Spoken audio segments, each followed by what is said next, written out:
need to approve the minutes from September 3rd, 16th, 24th. Move to approve. Second. All in favor, aye. Aye. New business, legal issues, Mr. Clutter. None today, gentlemen.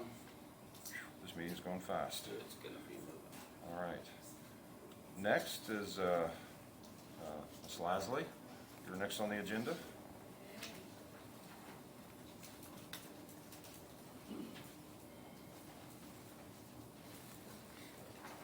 Good morning, Jennifer Lastly, Boone County Assessor, and I am coming to you this morning to see if you will allow me to engage with Integra Realty, David Hall, to do an appraisal for a senior living community in Anson. It is under appeal. We have them at just over 22 million currently, and they believe it's a lot less than that. So, I think, did you disperse the contract to them? I've reviewed it and recommend your approval and adoption, and authorize Jennifer to sign on behalf of the county. The total cost is not to exceed $3,500. And I have plenty in my budget for it, so. I'll move to approve. Second. All in favor, aye. Aye. Thank you. Thank you very much. All right, next is UVI building assessment proposal. We're gonna table that for right now. Okay. We need to discuss that further. Oh, Oh, I'm sorry. I didn't realize you were here. Yes. Okay, go ahead and do your presentation then. I'm just here to answer questions. It's a service we've been providing the county for many, many years, and it just makes sure that the buildings are insured correctly. Your insurance agent then takes our valuations and uses them to go out to the market and bid your coverages. So if you have any questions regarding this, we're asking for two different services this year. One, we're asking to update several buildings, which I gave to Kaylee through the building update notice.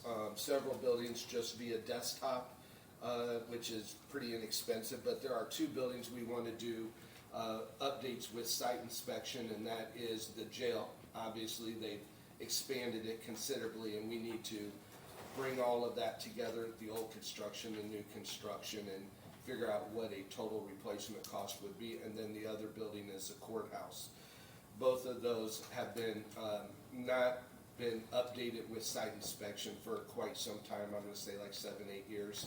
So we would want to go in and basically do a valuation from scratch, establish new parameters for our valuation, rebuild our file, so in the event there's a catastrophe, we're able to represent your best interest, and that's who we work for as a county. And so that's what we're asking to do. If you have any questions or anybody's not familiar with what we provide, I can do that now, but if you all are pretty familiar with that. Yeah, well, I have worked with Dan in the past on the phone. I think this is the first time we ever met in person. Probably so, yes, it's been some time. Yeah, I've talked with him on the phone before. And the reason we were gonna table it is, we just needed to have a conversation with our insurance agent before we move forward. Sure. And then we have some questions about, timing, when you would do the buildings that you're questioning, the courthouse and the jail. Okay. Because of finish. Yep, all right, no worries. So. Yeah, just let me know when you have something further. You want me to follow up with you in a couple of weeks, or follow up with Kaylee in a couple of Maybe weeks? at the next meeting, which is the 21st. I did have one quick question. I know that for the standard desktop building assessments at $745, and then but for the two physical walkthroughs, you've got not to exceed $2,495, so $2,500. Is that for both buildings, or is that for each one? Both. Okay, so $2,500 for both buildings. Right, and then the 745 for Is the the standard. desktop of the updates. Yep. Of the buildings we don't need to really do, nothing's really changed, so, and they're within my comfort zone level of putting out values without site inspection, so Okay. I don't charge you unless I need to. Great. All right? Very good. Did you want me here at the next meeting to answer I- questions? Why don't you contact Kaylee prior to the next meeting? Okay. There's probably no reason for you to come back necessarily, but we'll see if we're gonna be on the agenda for the next meeting. Okay, thank you. Very good, thank you. Thank you. All right, The next one is with Eric Goodnight or Sean here, either one of them. The Esri, it's the annual agreement with Esri. Small government enterprise agreement and annual subscription, so there's a 1 year, 2 year, and 3 year. It's a 3 year agreement, but it's $58,500 each year. Total, $187,785. They've got sales tax in there, but of course that'll come off. I've reviewed the agreement, same as the ones before, and I don't have any issues with it. This is the platform that GIS is built on. Yeah, the GIS. I move to approve. Second. All in favor, aye? Aye. All right, next, Max, you're up on the courthouse windows. Good morning. So, this morning I have a notice to proceed to, Brandt Construction for the window project. We're gonna go with the base bid plus the alternate two, which is the basement windows as well. So the base, total amount is $1,438,068. We've been working with council, and we are going to ask for a additional after we can encumber some funds this year, and then have a project total to the beginning of the year. Finished total. So Max, just to verify, the council wants you to move forward with this, so they're good with the cost? Yes, Okay. that's the instruction we've been given. I move to approve. Second. All in favor, aye? Aye. Thank you. All right, thanks. So those are- Next, we have the 180 in color for Molly Whitehead. Okay.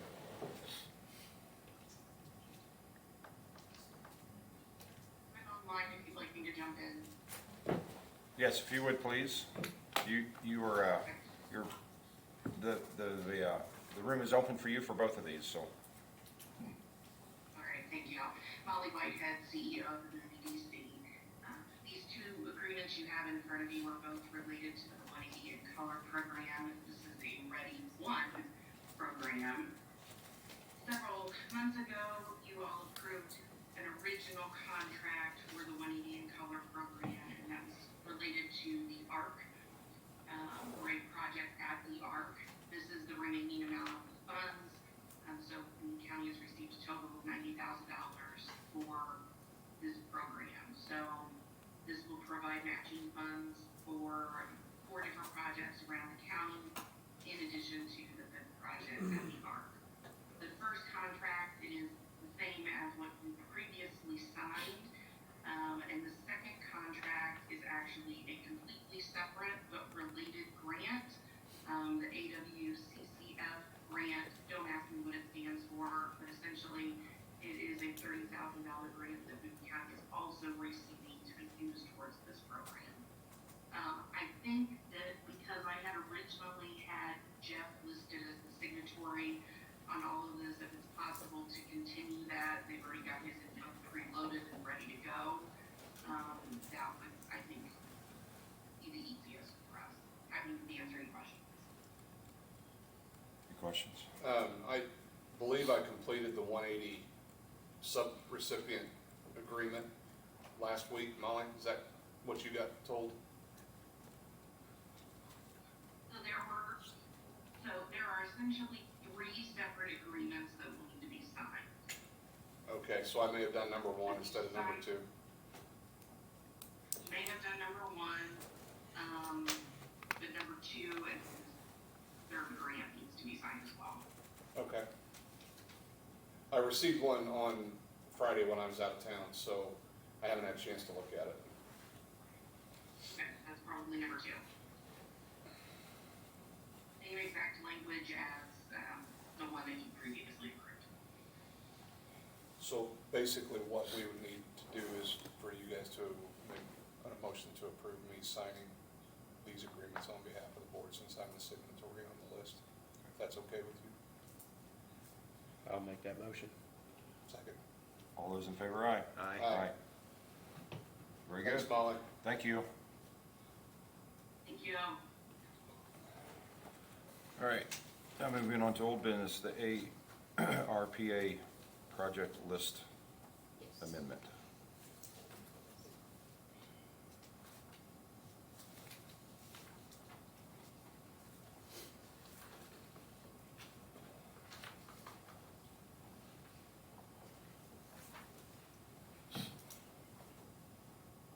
Kaylee Jesse, Executive Administrator. So you have two items on the ARPA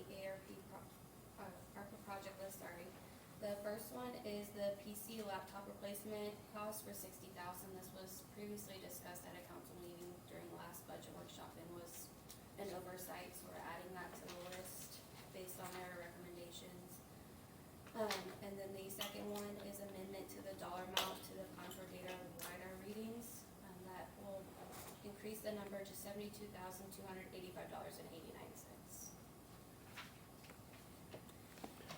It's an increase of about 5,000, right? Yeah, just over 4.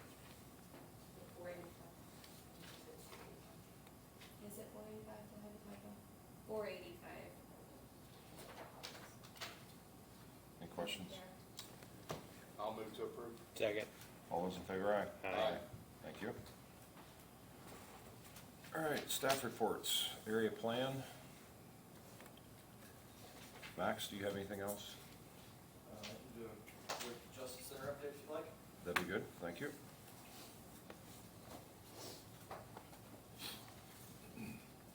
Yeah, so we had our 84th owner contractor meeting this week. We are right around 83% completion on the project at this time, and working.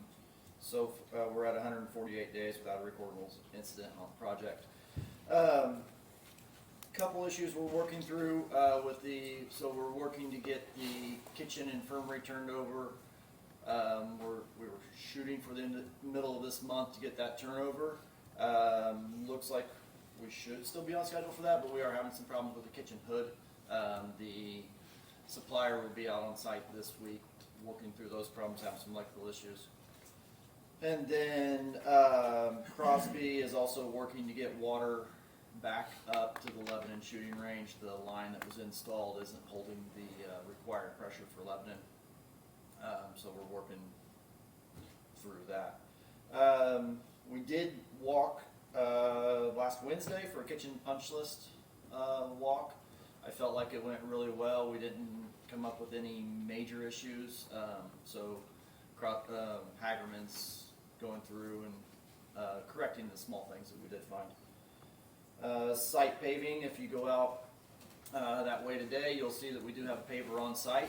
They're paving the Sallyport exit.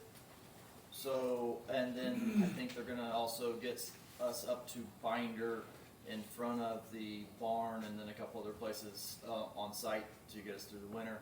Once we get the ramp paved, that will allow the temporary scaffolding to come down. That's to the 163 door.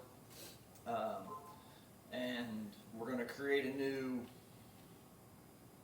temporary entrance to that 163 door once we get to where we're gonna take that scaffolding down.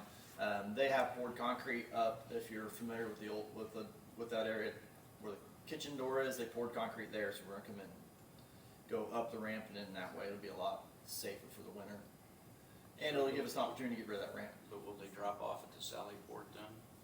I think that is the plan. They'll be able to pull up in front of the Sallyport and unload there and walk up. Unload there and then just walk around. Yeah. So we won't have that scaffolding ramp. It's going to come down. I think a lot of people will be glad to see it off site. Glad to hear that.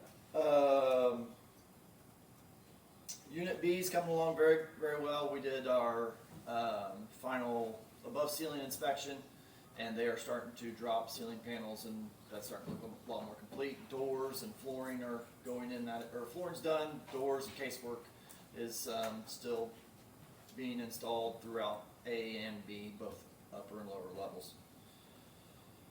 And then this past weekend we shut down Central for, about 12 or 14 hours. They had to run some duct through there. That shutdown went very well. When I talked to my guys, we worked with Stanley, and I mean, everybody was right there on top of it, so it went very well. I don't know if you guys have any questions or anything for me? No, I don't have any questions. Max and I have been working together. Okay, that's all I got. Very good, thank you. All right, Health Department. Anything for us today? Good deal. Human Resources, nothing there. IT. All right, and then we'll go to Highway Department. Just one thing, is that? The meeting was going pretty fast. One thing at a time. Several items today for consideration. First four of them are unofficial local detours. NDOT's got several projects that are letting this winter for construction in the spring that'll impact our local roadways. First one is at 421 and 47. There's anticipated a 45-day closure just south of 47 and 421. So there'll be an unofficial local detour agreement that they've submitted to us that would use 500 north and 600 east. So that would be the closures just north of 500 north on 421, and it's for a small structure project. They're letting these as all one bundle of projects, and then working through when and how the closures are going to be staggered throughout the construction season next year. So we've asked for additional barricades, so they don't just put a barricade at 32 and then nobody has any notice of a road closure until they get to the closure at 500 north, which has been the problems in the past, and it makes a lot of confused motorists that use multiple roads. So in this case, we anticipate they'll use a gravel road. So we have included it as the unofficial local detour, so we'll be able to get reimbursed for dust control costs that will likely incur. When you close 421, there's going to be a lot of motorists using various roads and significant inconvenience. And that's very consistent throughout the next three closures that I'm going to talk about too. So requesting execution of the unofficial local detour letter of understanding that we would execute at this point. Move to approve. Second. All in favor, aye. Aye.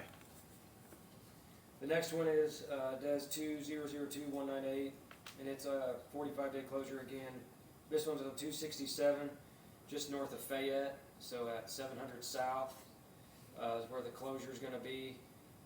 We did not see a good route around that at 700 South. There's several curves, roads that will get most motorists confused. So we're going to use 750 South in Fayette and direct motorists to the east to go to 425 east and then back north up to Whitestown Parkway. Similar project, it's a small structure, and they're anticipating a 45-day closure. We've asked for additional barricades on this to provide notification to the voters that they're coming up to a closure. So the issue is they typically put those at state road intersections, and if you go on 267, you go a significant distance before you get to a state road or federal highway. So this one, the official detour is I-74, 465, and 65. So a very limited number of motorists are going to make that significant detour around. So there'll be additional traffic over there. And they just happen to be building green cycle on 750 and 425. They're going to be relocating over there. It's already increased truck traffic, so there's going to be significant impact to the residents that live out there and people that typically use those roads. Move to approve. Second. All in favor, aye. Aye. The next one's 2002204. That's the DES number. This one's a closure on 421 north of 32. So we had one up by 47. This one's down by 100 north. So the closure will be another 45-day closure for another small structure project. And their detour runs everybody over to 31, using 32 and 47. So another significantly long detour. The unofficial local detour route we've got established for this one is 100 north and 1,000 east. So that's the most likely route they would use. And the good news is there's no gravel roads on that one. So hopefully we don't have a significant increase of traffic on a gravel road that's further away, but we would not be able to get reimbursed for dust control if there was. Move to approve. Second. All in favor, aye. Aye. The next one's DES 1900313. This one's a closure on 47, just east of 39. The Victor Road is right there. It's kind of between Victor Road and 39. They recommended a detour to the south, which is Elm Swamp Road and 500 North. Many motorists will likely use that, but still be others get to Victor Road and go north. Not a good route to use, but frequently gets used when there's 39 and 47 closures, and it's a gravel road. So we've selected that as the unofficial local detour path, so we can get reimbursed for dust control, because there's going to likely be a need for it depending on the time of year when this closure happens. Move to approve. Second. All in favor, aye? Aye. The next item is a change order for Bridge 19. Change order number 1. It's a reduction of the original contract amount by $31,000. It's due to items that were originally included in the contract that were found not to be needed during construction. Different type of joint that needed to be done. There was cutting off the coping and some patchwork that weren't needed. They ended up doing the coping, but they did it a different way, and didn't have any full depth patching. Both of these both 17 and 19 have already had their bridge decks poured, so we're already going. We're on the upside this time. We didn't have a repeat of what happened several years ago when we started to do a concrete overlay. Had a significant issue pop up. It's requesting execution of change order number 1 for Bridge 19. Move to approve. Second. All in favor, aye? Aye. Bridge 17, this is change order number 1 for Bridge 17. It's an increase of $11,895 to the original contract amount. There's additional items that were found that need to be done during construction, and the total amount of those changes was $11,895. Move to approve. Second. All in favor, aye? Aye. Change order number 1 for sidewalk replacement project. This is the final closeout change order. This is all the final quantities were zeroed out. Additional items were added. The total underrun on the entire project is 14 cents. So this change order is for an underrun on the original contract amount of 14 cents. Move to approve. We could have done that if we tried. So you get out there, there's a lot of things you didn't end up needing, some things that were over, and that was what the difference was. Second that. Yeah. All those in favor, aye? Aye. Do we need to, all three of us sign these? Yes. Okay. Oh, we do. Yeah, on the change orders. Yep. Yes, please. Okay, we're Donnie on that. The next one's for project 2022-17, which is a County Road 300 South and 975 East intersection. We've submitted this project for funding for an intersection improvement project with funds a couple of different ways. We think we're going to be successful. We can revise our application, revise our cost estimate. That was guidance that we heard back from NDOT. So this is execution of task order number 3 with HNTV for them to look at this, look at our application and our cost estimate and our project limits to reduce some of our anticipated costs to make this more of an awardable project. The call for projects is in November, and we anticipate submitting this for HSIP funding again, so Highway Safety Improvement Funds is the plan. But we wanted to take another look at this project and see if we could reduce the cost estimate significantly, maybe the project limits. So this is an execution of the task order number 3 with HNTV. Move to approve. Second. All in favor, aye? Aye. Other item I had was safety and remote work equipment. We had ARP funds initially set up when the ARP funds were first going to be available. And we provided a list last year of items that we wanted to purchase with those dollars. We are not asking for additional revenue or additional funds, but we needed to change some of the items that were on the list. We had overestimated the cost, got different quantities, so there's additional items we want to add to that list to be able to use those ARP funds. It's my understanding we need to have you guys approve the list that's been modified. Do we have that yet? Yeah. The safety, That was in your package. all the safety equipment. There's just some of them, there's an additional number of items for the same idea, same things we were gonna buy before, it's just more of them, or it's tweaked the items that we didn't have on the list originally and had underruns on some of our expenses. Do we need to do a separate approval? Or, So I actually have one more item that I wanted to talk to you guys about that I missed. okay, I'll just piggyback off of Nick real quick. If you wanna amend your motion for the ARP project list, the Board of Commissioners and Council had approved the purchase of the trucks for Surveyor and APC, and the final quote numbers came in less than what we had approved. So I would need to decrease one of those to $45,673.75, and then $50,719.75.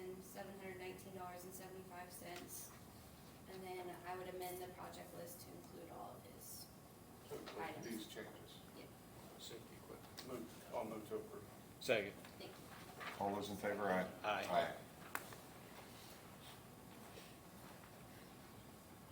The other item I have for consideration is a bond release for Beck Superior Hybrids. They requested the release of bond number 100385756. It was a permit they had for work in the right of way. That work is complete and the requirements have been met. Move to approve. Second. All in favor, aye? Aye. Those are the only items I have.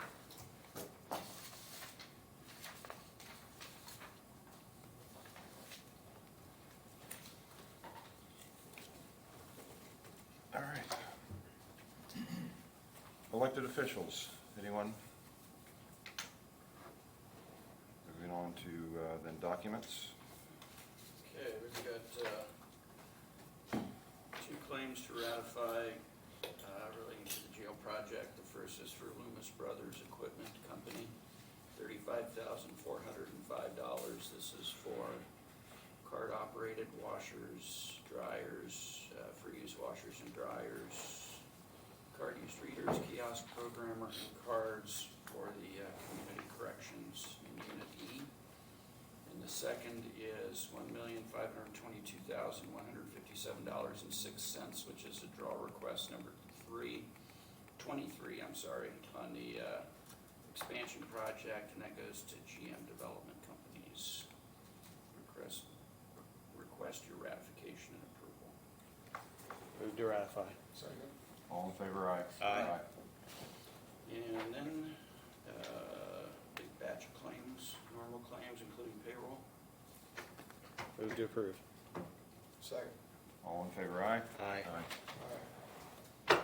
One thing they did, that I will include on this, is there any public comment? Hearing none, we have one more motion. Move to adjourn. Second. All in favor, aye? Aye. Thank you all for being here this morning. Quick and easy.